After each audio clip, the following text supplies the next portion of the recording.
এরদোগানকে প্রশংসা করে যা বলল হামাস প্রধান ইসমাইল হানিয়া ফিলিস্তিনের পক্ষে থাকায় প্রেসিডেন্ট রিসেপ তাইয়েপ এরদোগানকে স্বাগত জানিয়েছেন।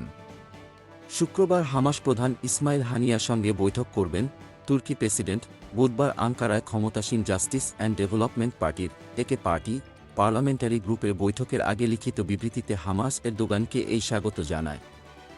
বিবৃতিতে বলা হয়েছে, ফিলিস্তিনের জনগণের স্বাধীনতা এবং তাদের স্বদেশের মুক্তির সংগ্রামে এরদোগানের মর্যাদাপূর্ণ অবস্থানের জন্য হামাস তুস্কের কাছে ঋণী থাকবে।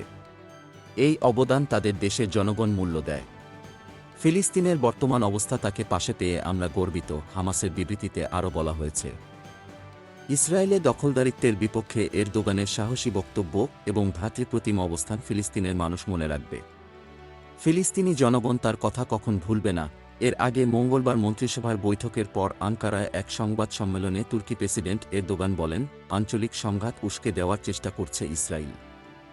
সিরিয়ার দামেস্কে ইরানি দূতাবাসে ভয়াবহ হামলা ছিল তাদের সেই পরিকল্পনারই একটি অংশ। তিনি বলেন, গাজায় ইসরায়েলের নিষ্ঠুরতা ও গণহত্যা যতদিন অব্যাহত থাকবে ততদিন নতুন আঞ্চলিক উত্তেজনা বাড়তে থাকবে। ইসরায়েলে ইরানের হামলার নিন্দা জানানোয় পশ্চিমাদের সমালোচনা করে এরদোগান বলেন, যখন সিরিয়ার ইরানি দূতাবাসে ইসরায়েল হামলা চালায় তখন পশ্চিমারা এ ঘটনায় চুপ ছিল। গোলাম মোস্তফা, ডেস্ক রিপোর্ট, বিই নিউজ, ঢাকা।